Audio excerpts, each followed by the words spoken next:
they learn. She says the adult's task is not to talk, but to prepare and arrange a series of motives for cultural activity in a special environment for the child. So our role is not to talk to the child and give them a lesson. Sometimes we think to educate the child you have to talk and explain something. It's not. Our role is to prepare the environment. Prepare the environment, because the number one way the child is going to learn is through their home, putting them in the environment and them interacting with the environment. So the most crucial thing for you to do is to prepare your environment. Whether you're a homeschooler or not, whether you're a teacher or not, whatever environment the child is in, you have to prepare that for them so that they can get the most out of that environment. The environment is going to be different for each age level, right? You cannot just create one environment and then, you know, your child uses that same environment whether they're 3, whether they're 6, whether they're 18. You can't. It's going to be specific for each age level. So you need to know what stage of development your child is at, and then you can study that stage to know what to provide in the environment for the child at that stage. There are some key principles. When we talk about the environment, there are some key principles that you need to think about and consider. Some key principles. One of them is that everything has to be organized. The whole environment needs to be organized. If you go to a Montessori classroom, everything has its place. And it always has its place, no matter what time of the day it is, no matter how many children, it has its place. If this is here, this is here. It's organized. So even in your house, organize your environment. Where you put your child's socks should be a certain place. Where they put their shoes should be another place. Where they get their spoon from should be another place. Everything should be organized.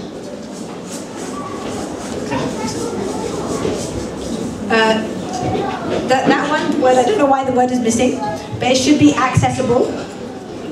So everything needs to be accessible for the child. They need to be able to get everything they need by themselves independently. So there's no point in having your child's toothbrush up here and they can't reach it. No, they need to have their toothbrush down there where they can reach it. Yes, I know that, you know, if you bend too much you might hurt your back, but if they can't reach it, they can't develop. So everything has to be accessible. Whatever they need to use has to be in the right place for them to get it. And the next one is, everything has to be the right size for your child. So, if you want your small child to be able to hold a glass, there's no point in giving them a big adult-sized glass. Give them a glass that's their size.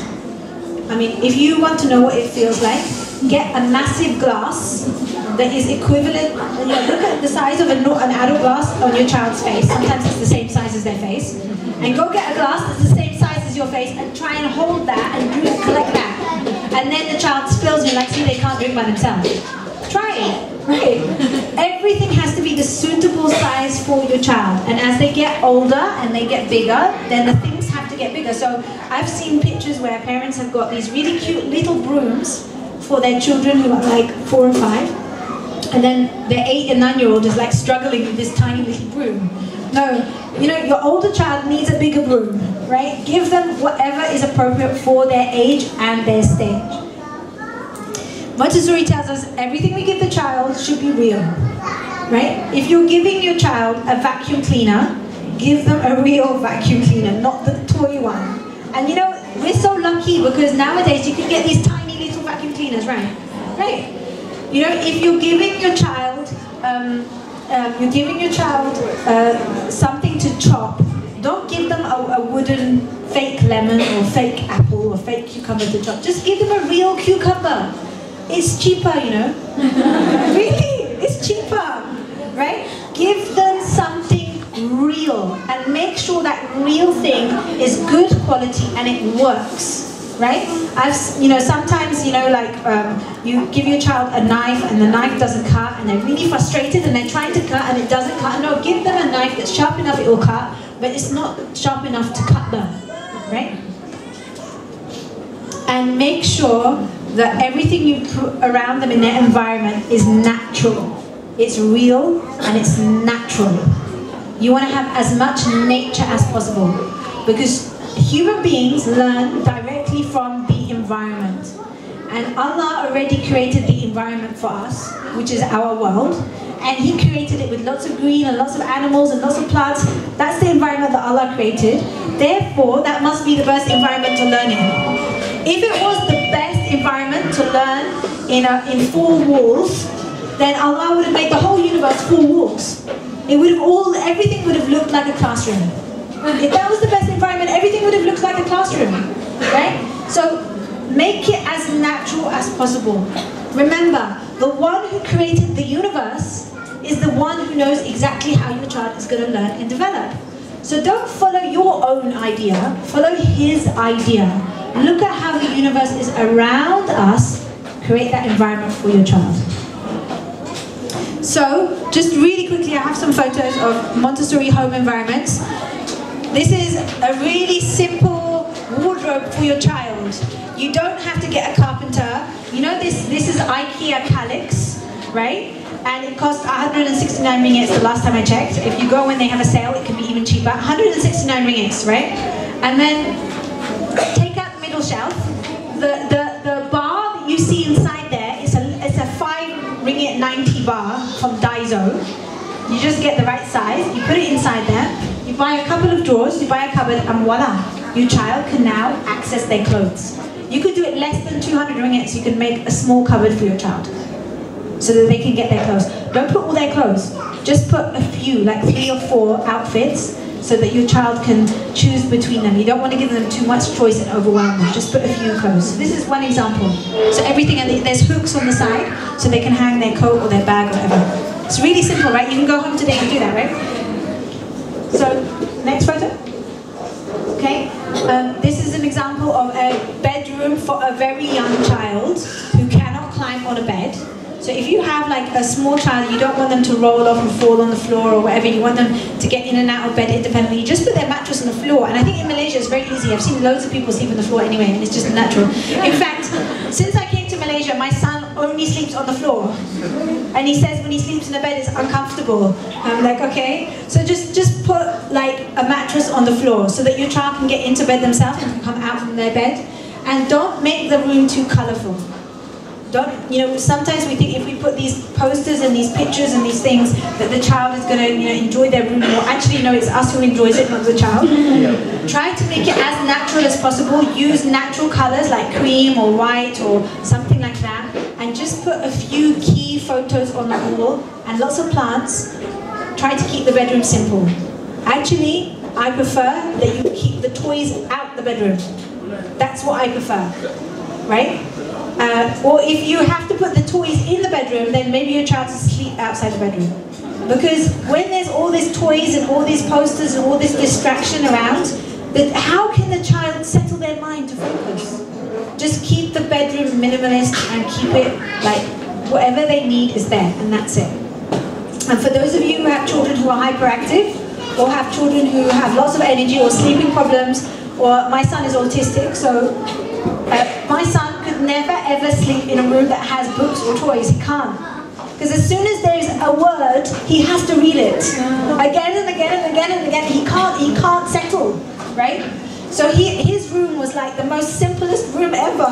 And then he can sleep, right? So that's the extreme for hyperactive children or autistic children. That's the extreme. But it impacts other children as well, but just on a lower level. Next. In the kitchen, try to have a place, whether it's a cupboard or a shelf or a table, where your child can get water for themselves, where they can access a snack by themselves, where they can get fruits and cut them by themselves. And make sure in that area you have cloths so that they can clean up by themselves. So if they spilled water, they can clean it by themselves. Make sure they have a sponge and a spray bottle so that they can, if they make a mess, they can wipe it on themselves. One of a lady was observing it in our classroom yesterday. She came with her child, because she's thinking of putting her child in, and there was a child spraying a table. And they're thinking, why is the child spraying the table? And because the child was cleaning the table. So just have whatever the child needs so that they can do it by themselves, right? And it can be really simple. You don't have to have a fancy shelf. You don't have to wait until you have a budget. Just take them out right now and try to have a real play a real, if you give your child a real glass that smashes, they will hold it carefully. And if they don't hold it carefully and it falls, what will happen? It will break. What will happen when it breaks? You'll have to buy a new one, but your child has learned that they have to be careful with things that they're holding. That lesson to learn to be careful is far more important than the 5 ringgit that you have to pay to buy another glass. Right? It's not worth it. Don't give them the plastic one, just give them the glass one. In our classroom, everything is glass, everything is breakable. And yes, it breaks, but then they learn. But it doesn't break every day, right? They learn. I've got a jug that's been in there, a glass, a really fine, cute little jug that's been in our classroom for more than a year, and nothing's happened to it yet. Right? Hopefully nothing next week. But even if it does, the lesson that they learn is more valuable than the thing itself. In the kitchen, if you can, if possible, try to have a water source low down so that your child can wash up after themselves, or even wash your own dishes. In our classroom, we have a small sink that's completely the right size for children.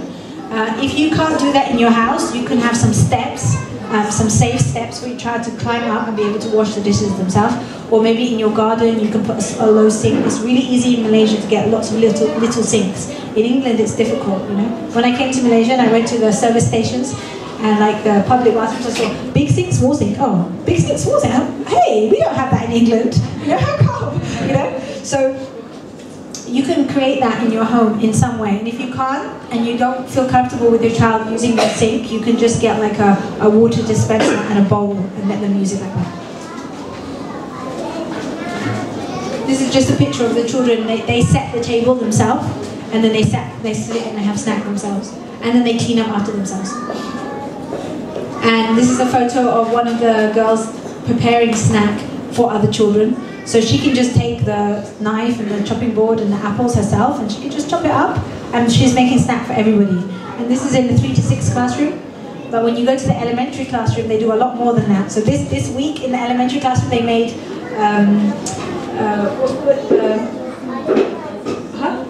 they made yong tofu, and they made Alia, tell me the lempeng. Lempeng, it was really nice. And what's that rolled one? Poppia. And you know what? It was the best ever that I've had since I've been in Malaysia. I was like, wow, they're quite good actually. So give them the opportunity to get engaged with making their own food. Organize the cleaning supplies so that your child can access them. If your child spills something or smashes something or makes something messy, you shouldn't get angry with them. We even make mess. Is there anyone here who doesn't make mess? No, seriously, is there anyone who doesn't make mess? So why do you get so angry with your child? I mean, you yourself are not, you're not exempt from making mess. Just give your child the means to tidy up after themselves. Arrange all the cleaning supplies so that your child, and you can go to Daiso and you can buy so many things in Daiso for your child to clean. And here's a picture of a child sweeping the floor just by themselves and cleaning the windows. And sometimes I've noticed that parents like to put the toys or their child's activities in the bedroom, and they like to keep their living room just like an adult living room with nothing there. But most of the time you sit in the living room, so your child wants to be with you in the living room, so they leave their toys and they come to sit with you, and then the child is bored and frustrated or they don't play with their activities and whatever it is. My recommendation is put them in the living room. Whichever room you're going to spend the most time in, put your child's activities in that room. So if you spend the most time in your bedroom, right? My desk is in my bedroom. That's the best place for me to put my desk. So if you're going to spend the most time in your bedroom, put your child's shelf in your bedroom. If you're going to spend the most time in your kitchen, put your child's shelf and chair in your kitchen if you have the space. If you're going to spend the most time, do it where you're going to be, because your child is going to want to be with you. They're not going to want to be in their room doing an activity while you're in the kitchen cooking. They're not going to want that. So if you want them to get the most out from that, put their activities and their toys organized in a nice way wherever you're going to be. And if possible, you can put a few things in different places. Like you can have some things that they can do in the kitchen, you can have some things that they do in the bedroom, you can have some things that they do in the living room and so on. In England, most people don't have nannies or maids, and most people don't have their mum or dad or their mother-in-law and father-in-law to help them raise children.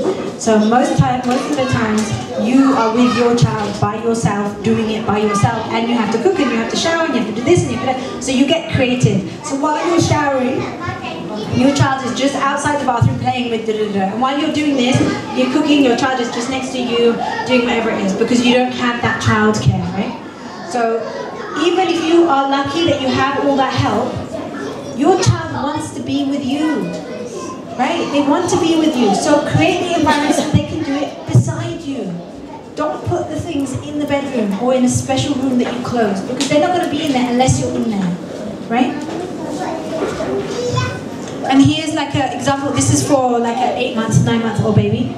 So you have like some basic activities on the lower shelf. This is just a normal bookcase. The parents have their books at the top, and at the bottom they put some activities for the child, and then a box of books so that she can just crawl and just take the books out, and a small carpet, and then the bar is for her to pull herself up if she wants to stand, and then there's a mirror for her to look at herself, and that's in the living room. So while this mum was a working mum, she worked from home, so while she's doing her work, at her desk, right beside her desk, her child has this area.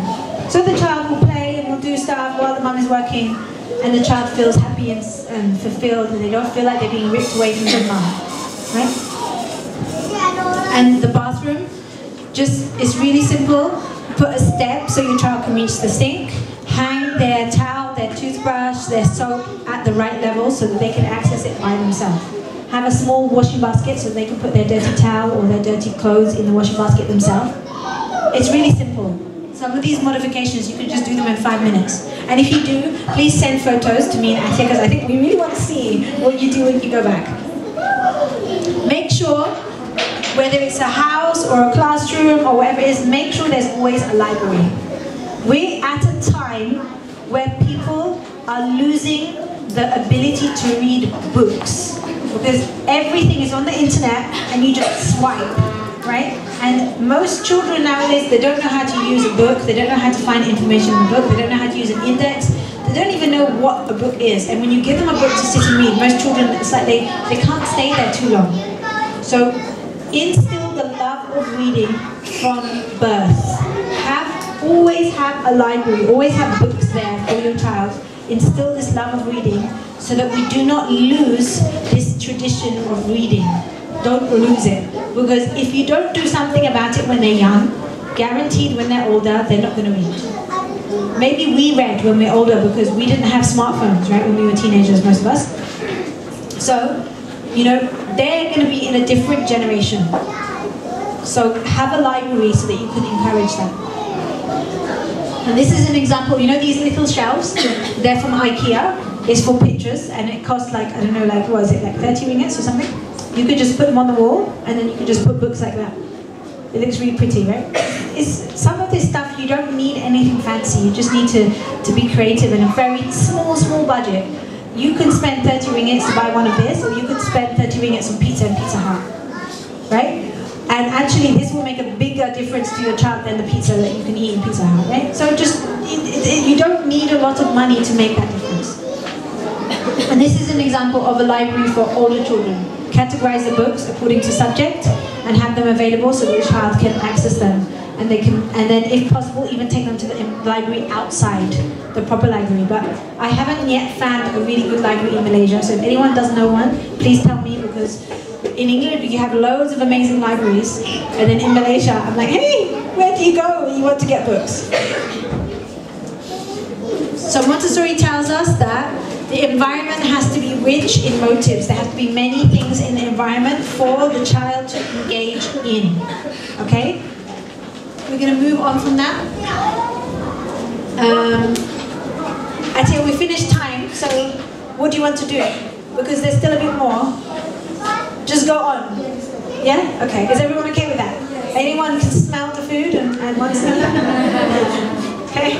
Okay. So, One of the questions I get asked all the time is, how do I know which activities to give my child?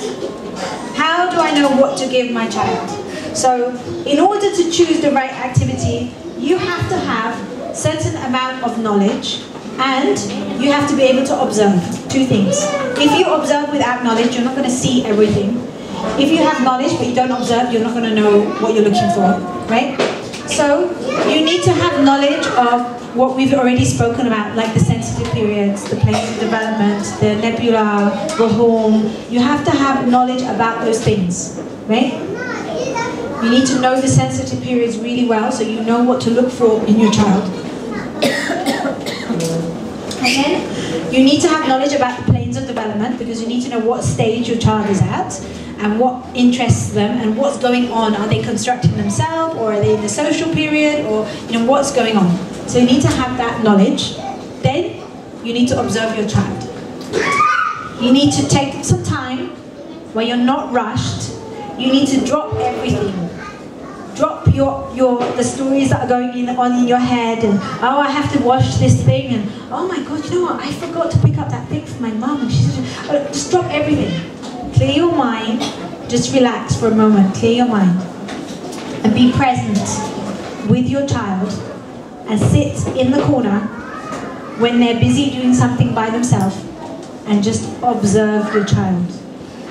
Often, the children will be doing things by themselves when you're busy. So sometimes you'll be busy with something, and then you take that moment and you just stop and you just look at your child, and they're just independently doing something. That's when you want to observe. Observing is not observing you and your child together. So I'm doing this to my child, and then I'm observing what they're doing. No. Observing is just observing your child when they are by themselves in their own element, observing what they are doing. Like this little girl over here, observing what she's doing. She really likes to watch. She's in our school actually, so she really likes to watch. So what we do is we look at, when she's not noticing, what is she watching? Because that can tell us what she's interested in.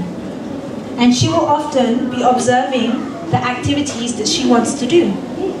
So if I see, for example, a child who's 4 and 5 is constantly observing me when I'm writing something, and they're constantly observing another child when they're doing their letters, and they're constantly observing when we're reading a story, maybe that child is interested in reading and writing. So I know it's the right time to introduce reading and writing. Maybe I'm sitting and I'm doing my work at my desk, and then I suddenly turn around and I see my child, and they're like lining things up, and they're like, organizing things in groups and stuff, and they start like counting. Okay, that means they're interested in counting. So you use the knowledge that you have. So if the child is interested in counting, you observe that, and then you go back and say, well, how old is this child? What sensitive period are they in? Oh, they're in the sensitive period of mathematics. So that means this is the right time to introduce them to mathematic materials. Right? So that's kind of the way that you do it. You observe your child, you see what they're showing you they're interested in, and then you can choose the right activity for them.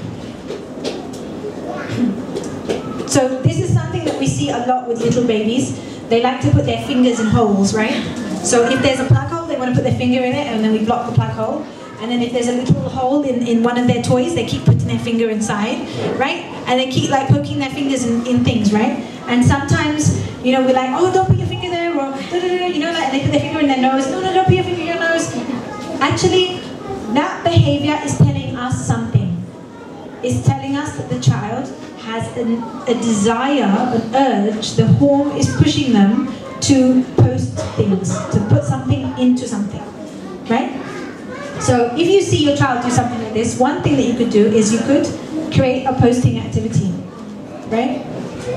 So this is really simple. It's just some, I think it's like a milk carton from the dry milk, and you just cut a slit in the lid, and just get any kind of plastic coins, or better not plastic, like you can get something natural, like a wooden, or you can even use like the seeds from something like rambutan or something like that. You can collect them, yeah, seriously, and then make a hole and let your child post in that hole.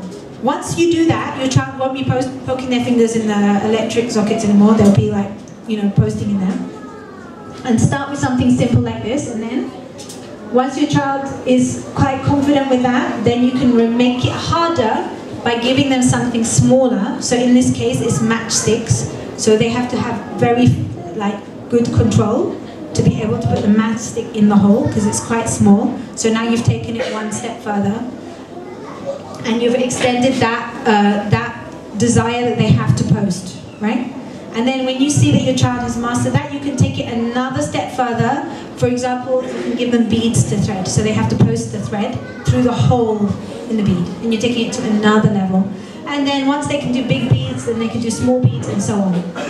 Another thing that you see, I remember my son, when he was about 1.5 years, he had this fascination with opening water bottles and just tipping them out.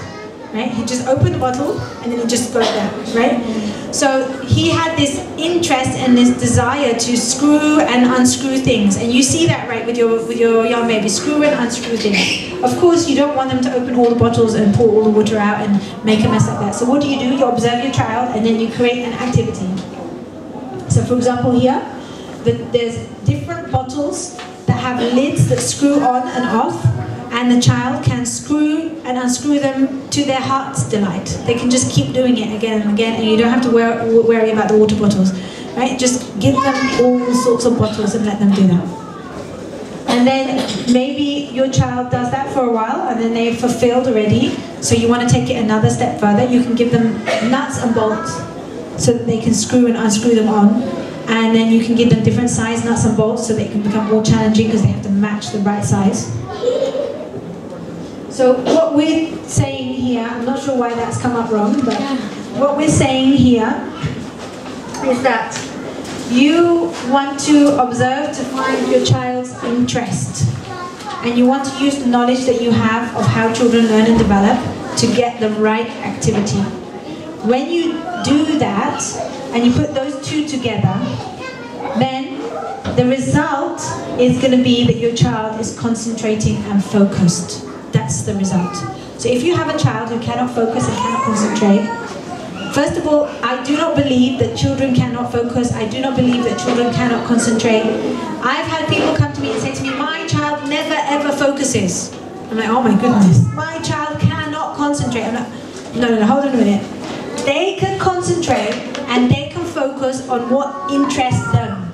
You're just not looking when they're interested. You're just not looking, right? So you have to find what interests them. Even you here, the ones of you who've come here because you genuinely want to learn something are looking at me and you're really, really focused. And the ones of you that had to just follow your wife, or you just came with your sister, or whatever it may be, and nothing to the dads, they've been looking really well. But anyway, the ones of you that just tagged along and are not really interested in the talk cannot focus. Even if you've got your eyes wide open and you're looking, at some point you lose focus and you go off. We do it, right? So why can we not accept that our children are the same? It's a human characteristic. You will focus on what you're interested in. If you want your child to have more focus, more attention, more concentration, give them more of what they're interested in. And the more they develop that ability to concentrate and focus on what they like, the more the capacity to concentrate will be. And when they have that capacity to concentrate, they can then use that for everything. Right? So follow what the child is interested in. So, in Montessori, concentration is the key. For us, a lot of our work is based on concentration. We want a child to reach that level where they can concentrate. We measure success not by whether the child knows all their alphabet or whether they can match numbers to objects. It's not about that. It's about, can they focus and concentrate? I know if I've done the right thing with the children in my school if they're concentrating and they're focused. So I might plan a lesson, I might introduce an activity. Even if they learn everything from the activity, it doesn't matter unless I've seen but the child is focused and concentrated on it when they're alone. So the other day when Atia was in my classroom, I took out one activity, and this is like my bag of secrets activity. So I took out one activity called the number roll. And I know, because I've observed the children are interested in numbers, I know what sensitive period they're in, so I know that this is the right activity. I took it out, I just showed them for like 2 or 3 minutes, and I left them, and they did it for more than an hour. And the next day when they came in, that's the first activity they took out. And the next day, that's again, and every day it's the activity that they want to take out, right? I know that was a successful activity, not because they learnt whatever the numbers, but it's because they were focused and concentrating, enjoyed it, and they did it again and again and again. That's how we measure success, right? So Montessori tells us that if you manage to find the activity where your child can focus and concentrate, then all of their negative characteristics, all of their difficult behaviors will melt away. Yes. The key to changing your child's behavior, it's not through lecturing them, it's not through telling them off, it's not through a time out, it's not through that. The key to changing your child's behavior is to get them to concentrate and focus on something. And they're only going to focus on something that they're interested in. So if your child has difficult behavior and you want them to calm down and stop, yes, you might tell them that what they're doing is wrong, but that's not going to stop them. You have to find something else completely different that they're interested in and help them develop concentration. Okay? The key to successful development is through concentration. So, for us, if we want to put it in a really simple way, the road to concentration starts with setting up, it starts with, first of all, following your child's interest. So you follow your child's interests, you see what your child is interested in, you gain knowledge about the children and how they learn and develop, and then you set up an environment that's suitable for the child. Based on that knowledge, you set up a child that's suitable for the child, and then you set up suitable activities based on the child's interests. So you set up the environment in a good way, and then the actual small activities you put on the shelf are based on the child's interest. Take away all the distractions. We don't have posters, we don't have pictures, we don't have Mickey Mouse, we don't have, like, was it Ipping and Ipping? We don't have them on the wall in Montessori classrooms or Montessori houses. You don't remove all the distractions, and then give your child time to engage with activities uninterrupted, without interruptions. This is how you get your child to concentrate. And if your child concentrates, all of their negative behavior melts away. I promise you. I've seen it, so it melts away. Okay? Even with special needs children, it melts away. Because when you concentrate on the deepest level, it's like a reset button. Even for us, it should be that when we go to prayer, and we focus and we concentrate in our prayer, it should be that we come out from the prayer fresh, right? Restart, we're ready, full of energy, right? That's how it should be. And it's the same thing for the child. When they go into that activity and they go to that deep level of concentration, it's like you pressed reset. So you want to help your child improve their behavior, you have to do all this that we just spoke about. Okay? Next. So finally, we've spoken about the child, we've spoken about the teacher, the environment. Finally, we have to talk about the adult. So I've left the best till last, right? So Montessori, she believed that the state of the adults that surround the child has a huge influence on the development of the child's character.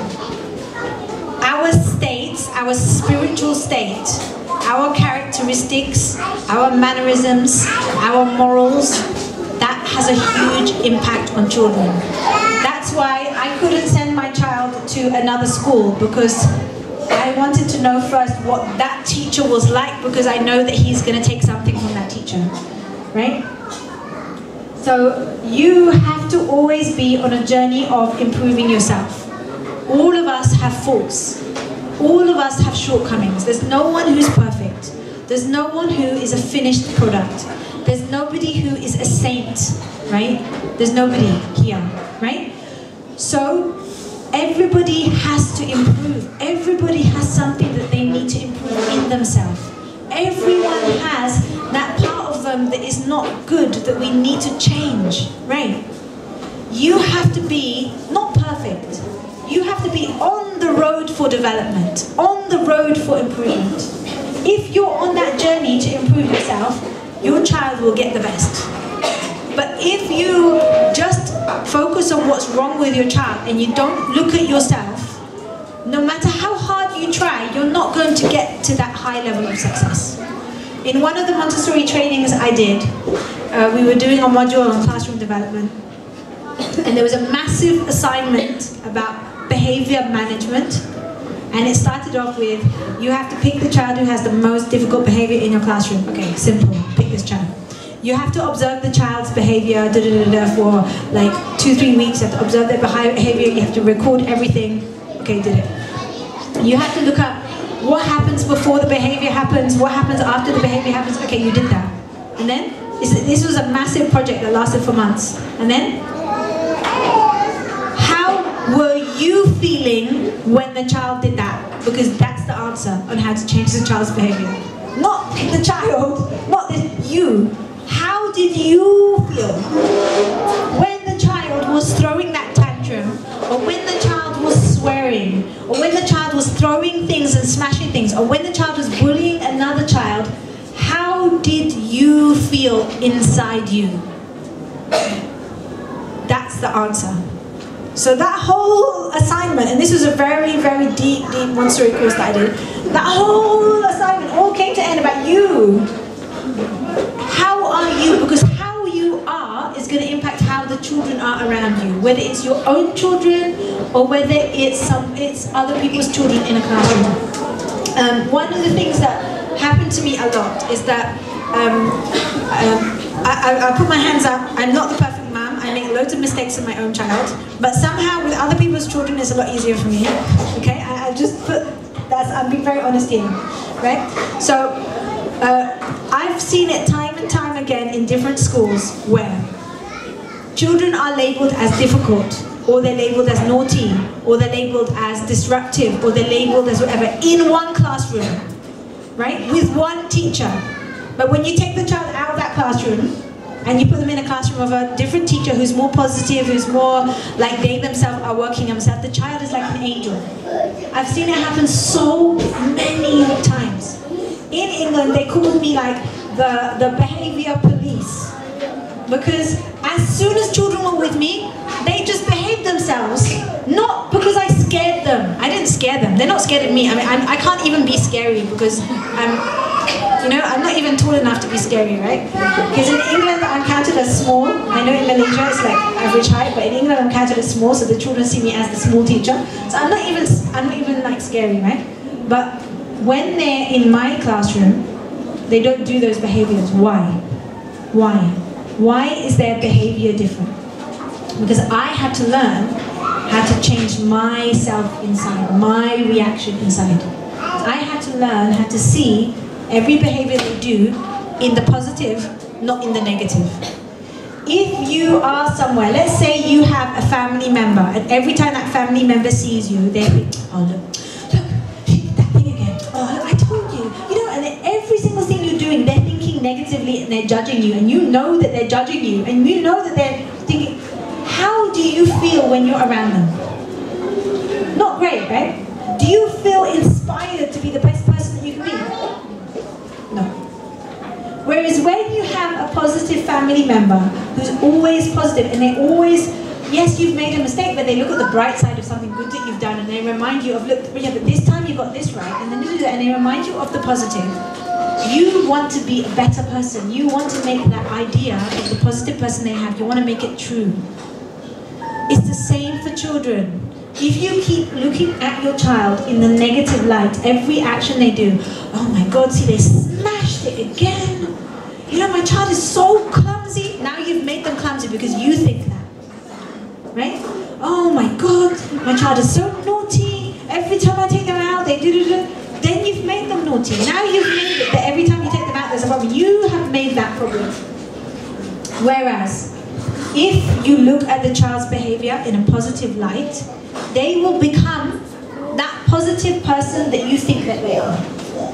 Okay? There's a test that was done many years ago. There's a test that was done with 2 teachers, right? And there were 2 classrooms. One classroom was special needs children. All the children had special needs and they were low achieving children. And the second classroom was genius children that had like very high IQ. And they were like, you know, really, really brilliant children. And then there were 2 teachers. So they took one teacher and they told that teacher that we're going to give you a classroom of bright children, genius children. And instead of giving them the genius children, they gave her the special needs children, and she didn't know. She thinks these are the brilliant children, and they gave her this classroom of children, and they're all special needs, but she thinks they're the other ones. And then they took the other teacher and they said to her, we're going to give you these special needs children that are really difficult and they learn really, really slowly, and just do the best that you can. And then they gave her instead the high IQ children, the genius children. They tested all the children. 1 year later, they tested all the children again, and it flipped. The children who were special needs or labeled as low developing became high developing, high achieving children with high IQ. This is a real test, it's not fake, right? And the children who were geniuses began to have learning problems. So what does that tell you? Whatever energy you have inside you, whatever you are believing about your child, or your nephew, or your niece, or your brother, or this person, whatever you're believing, you're projecting that and you're making that happen. So you have to first look at yourself. What are you projecting about the child? If you want your child to learn and develop, have the most positive, the biggest opportunity for your child. Be the positive one. When you see something that they do, see it in the positive light rather than the negative light. One time we had a 3-year-old join our classroom in England, and he was what we call the tornado boys, you know? So sometimes you get these tornado children, they come into the classroom and they're like a tornado, and because you know the Montessori environment, everything's out, and they just basically go and they just like, you know, touch everything, take everything out, right? And when I see that, I find it really interesting, because I'm like, yeah, okay, this is going to be interesting, let's see what happens to him, right? So he came in, he did his tornado things for a few days. The teachers were getting really frustrated with him. Oh my God, what we're going to do? He messed this shelf up, he messed that shelf up, he did this, he did that. Oh my God, I'm like, to learn, come on, hold on a minute. You're labeling him already, it's just been a few days, just, you know, give him a chance. You know, if I was a child and I come to a Montessori environment, I would want to touch everything. I mean, wouldn't you? Exactly. I mean, I have adults come into my classroom and they're literally like, you know, adults, you know, it happens a lot, right? And they open the cupboards and they want to see everything, right? That's a human instinct. So you can't label that tornado child as something dangerous. I just call them tornado child because I find it cute, right? So they come in. So anyway, this child was doing his sweep, going through the classroom. The teachers were being frustrated, and they're like, "Oh no, Nusaibah, do something, do something, do something. We can't take this, we can't take this." So I went up to this child as he was at a shelf, and he was like going like this, and he's going like this, and I said to him, "Are you cleaning the shelf?" And he goes, I said, "Oh, thank you so much. You're so helpful." And then I said to the teacher, "Look, he's only been here 3 days and he's looking after all our materials. He never did the mess again. In fact, the next day he was dusting." Really, I'm not joking. He was dusting, he was picking up the rubbish, and then he got really interested in some of the activities that we have for cleaning, and he started cleaning all this, and he became one of the best cleaners in the whole classroom. Because I didn't allow myself to see his behavior as negative. I wanted to see it as positive. You have to believe it's positive inside you and it will become positive. You have to. If you do that, it will become positive. Right? But if you believe it's negative, negative, it will be negative. So if you have a child who comes to your classroom and you believe this child is a naughty child from the first day, they will give you hell. That's just how it is. They will give you hell because you've made that story up already. You haven't even given them a chance. You've made that story, you've set them up to be this difficult child who's going to give you hell. So don't do that. I mean, why are you tiring yourself? We do it with our own children. Why? You know, why do you make your child into this person that they're not going to be? You just need to be positive. So this is what Montessori tells us, is that as adults, whatever we have inside us is going to influence the child. So you have to work on yourself. Montessori tells us that the adult, whether it's a teacher or a parent, around the child, you have to be both a saint and a scientist. A saint means that you're working on yourself to constantly improve yourself. And those of us who have, are Muslims, we're so lucky because Islam already provides us a framework to improve and develop yourself. It's there already. You know, you just need to go back to the Quran, to the Sunnah, to the scholars. You just need to go back to learn how to develop yourself. We already have that framework. You don't have to go searching for, you know, sometimes when I go for Montessori training and I'm with other people who are not, you know, don't have a religion and they have no clue where to start to develop themselves. We're so lucky, it's there already.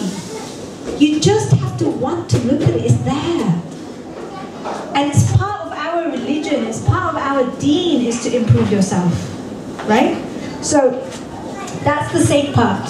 You have to be like a saint, and at the same time you have to be like a scientist. You have to have the precision, you have to have the accuracy, you have to have the observation skills. You have to be like a scientist, studying the child. And she says that's what makes the adult who's ready to be a child, a saint and a scientist at the same time. And she tells us, this is one of my favorite quotes, and this is by Maria Montessori. So some people, they're like, oh, what's this got to do with education? It's got everything to do with education. The Montessori method is very much a spiritual method. It's grounded in spirituality, because human beings by nature are spiritual. So the Montessori method is grounded within spirituality.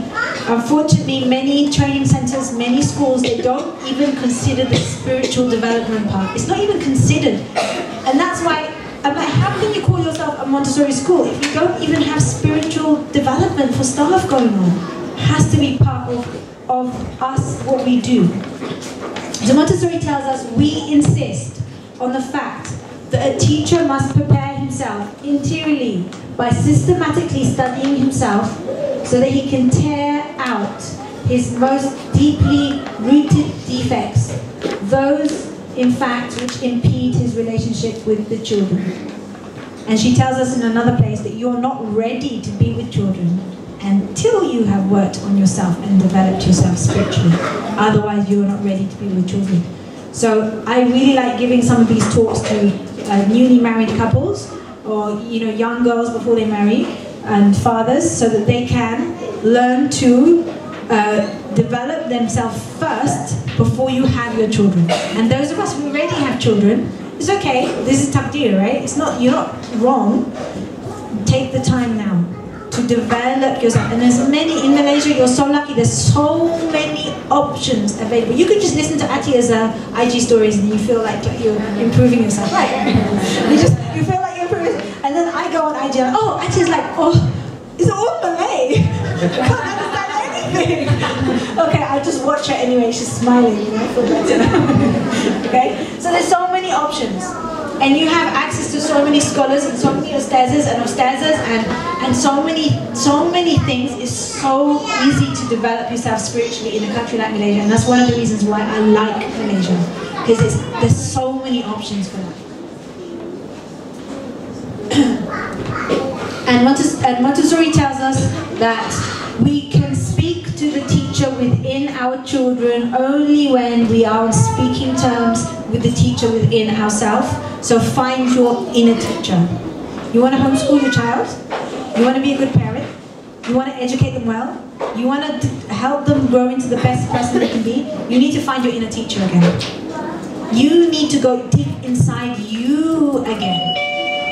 Become on speaking terms with your inner teacher so that you can speak to their inner teacher. And parenting in the Montessori way and in the Islamic way is all about getting the balance right. Okay? Islam is a religion that is against extremism. Extremism of anything. Okay? The Prophet tells us that this is ummatan wasata. It's like you're balanced. Everything that we do has to be balanced. So we neither want to be too firm and harsh, nor do we want to be too kind and gentle. Both ways do not work with the child. Children need us to be firm but kind. We have to be in the balance. And as a teacher, I'm not the kind of teacher that's always hugging children and holding children and kissing children and I'm not like that kind of teacher, right? And it's really interesting because in all of my years of teaching, sometimes I work in schools and there's teachers who are so loving and so, you know, with the children all the time, but then the children don't listen to them, the children don't respect them, and the children don't remember them later on in life. And then I'm the kind of teacher that I'm not too, like, maybe because I'm British as well, so we're not like so, you know, we're a bit reserved, but I'm not like so, like, I don't hug and kiss the children and be like, oh my God, I'm not like that. But the children like me. For some reason they like me. So when you get that balance right, they love you more. Because children don't want you to be too sloppy and they don't want that. And at the same time, they don't want you to be too harsh. No, they don't want that. They want you to be balanced because they're looking for the balance. And when you're balanced, you're more steady. Because sometimes I've seen parents, they're so soft with their children and they're so like gentle and soft and loving and then they snap, right? A lot of parents that I see that are really, they just snap one time and you're, oh, hang on a minute, right? And then there's other parents that I see that are so harsh and cruel and then when they're soft, it's like there's no effect, right? Yeah, children, they want consistency, they want balance. You have to find the middle way, okay? Don't get pulled to just, the children are not our masters. Okay, we're talking about following the child, yes. We're talking about seeing what the child wants to learn and so, but doesn't mean they become our master.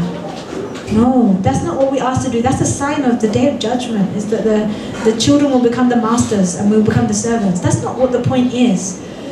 When you follow the child, it's about you taking the knowledge that you have from Montessori, from the Quran and Sunnah, from what you've said, take the knowledge, make the right decision about your child. And that's why we said when the child goes towards the stairs, we're not just going to leave them go up the stairs. That's just when you are just become the slave to whatever the child wants. That's not what we're talking about. No, we're talking about you see that and you direct it in the positive way. That's the balance, right? And that's what Montessori asks us to do, is to have that balance, be firm but kind, be consistent with the children, and have true love. True love is not that you're always saying, I love you, I love you. It's not true love, right? True love is that you give the children what they need at the right time, in the right place, in the right way. If the child needs you to be soft, you be soft. If they need you to be firm, you be firm. If they need you to be loving, you be loving. If they need you to take a step back, take a step back. That's what being loving is. When a parent is giving their child everything, feeding them with a spoon, putting all their clothes on, yes, the parent might be doing it out of love, but that's not how true love is. Because true love is you give them what they need at the right time, in the right proportion and in the right way. And sometimes what you give your child may be a bit hard at first, right? How many of you have faced a problem in your life and you got given advice, at that time you hated the advice, right? How many of you were in a situation in your life, either it was your mom or your teacher or your family or maybe it was me, gave you some advice that was you did not like the advice. It was hard, it was like a bitter pill. It was hard to take. But later on, you feel like that was the best advice you ever were given. The best advice wasn't your friend who said, no, no, no, you're right. No, no, no, no, no, they're wrong. No, no, no, just keep doing what you're doing. The best advice didn't come from the friend who just went along with what you wanted to do. But it was the one who gave you the true look at the situation that you're in. And sometimes it's a bitter pill to take. Even with your children, sometimes we have to say no to them, or sometimes we have to stop them from something, and sometimes we have to direct them. And because nowadays we're living in a day and age where the environment is full of lots of bad influences, right? Right? Lots of bad influences everywhere. We have to be the one that makes a decision whether something is right or wrong for your child, right? And that comes from the true love. So let's say, for example, if you sit your child down and you give them an iPad with games, can they sit there for a long time to play an iPad? Usually, yes. And they can sit there. Some children can sit there for 1 hour, 2 hours, 3 hours, 4 hours, right? There's children who are addicted to the iPads and they're not even 2 yet. Okay? The parent buys the iPad because the parent loves the child. Right? But that's love with no knowledge. The parent loves the child, so they buy the iPad, they give it to the child is happy. They want their child to be more happy. Sometimes it's not the parent, sometimes it's the grandparent, right? We've all been there, right? They love the child. That grandparent really loves their child. It's not, they don't want anything bad for their child, they just want something good. But that iPad is going to damage your child. And by the way, if any of you are wondering when is the right time to give your child an iPad or to watch on a phone or to watch TV or so on, actually there was a research that was done that said before the age of 12, any screen time is damaging your child and taking their development backwards. 12. And then they had to change it because all of the cartoon companies, they wanted to sue the company, so they had to change it, and they said before the age of 9, you have to limit all of the screen time, and before the age of 2, I think it is, there should be 0 screen time. Your child shouldn't even know that there's a screen before the age of 2, basically. And I took the challenge with my own child to make him completely screen-free until the age of 12, and it was incredibly difficult because England is not like Malaysia where you have lots of families and there's lots of cousins, and it's not like that. It's a very different reality. So a lot of the times it's you and your children by yourself. But I took that decision, and until the age of 12, I can probably count how many cartoons he watched on my hand in that time from 0 to 12. I can probably count how many, right? Didn't have access to a phone, didn't have access to screens, didn't go to the movies, didn't watch things, I controlled all of that. And now, most children are addicted to gadgets, right? Teenagers are addicted to gadgets, they're addicted to YouTube, they're addicted to texting, they're addicted to so many terrible stuff, I don't even want to name them, right? I also work with teenagers in our madrasa in Surrounding, so we see all of this reality. And they tell us that this addiction is not that it started when they're teenagers, it started from when they're young. Right? So don't give your child that thing that's going to destroy them from a young age. Right? So,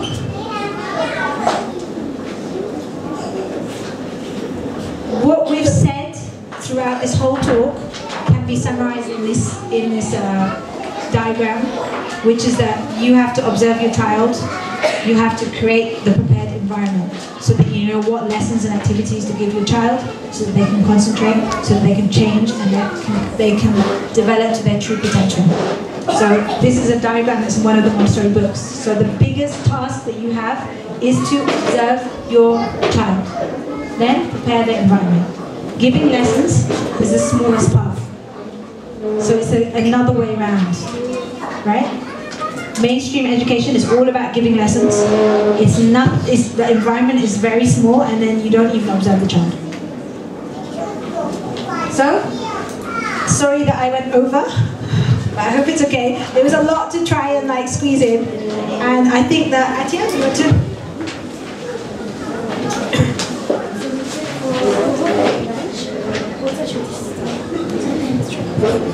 Thank you everyone, alhamdulillah, for your attention. Did you enjoy the session? Yes, right? We just can you can continue the whole day, we don't mind. Okay, now it's 1:40, 1:40. We take a break first. And ada food, nasi biryani, homemade, Alhamdulillah, daripada rumah kami. Kita rasa dalam 20 minit macam tu, okey tak rehat? Okay, so I rasa macam ni, orang lelaki salat dulu. Minta maaf kalau lapar tapi tahan sekejap. So I nak minta participation semua orang untuk stack kursi, susun ke belakang. Sebab lepas ni bila session demonstration kita nak sambung dalam pukul mungkin 2:10, 2:05 minit macam tu, kita semua on the floor lah better. So kita akan start kursi kat belakang. And then nak solat semua boleh bahagian ni. And then I rasa kita utamakan lelaki dulu. Dengan siapa yang mungkin dah berwuduk, perempuan nak teruskan boleh. Then yang mana boleh, tak boleh tu makan dan kita take shift lah. Boleh insyaAllah. So apa ni, do your best to jaga masa ni insyaAllah. Sebab banyak Nusaibah akan I went on for... No, it's okay. No, this is our rezeki kan, Alhamdulillah. So after this kita akan continue dengan demonstration of the apparatus. And then also kita boleh during that time we can do the question and answers and discussion insyaAllah. Kita kata je 2:30, but if you want to stay on pun no problem. Okay? Alright, Assalamualaikum.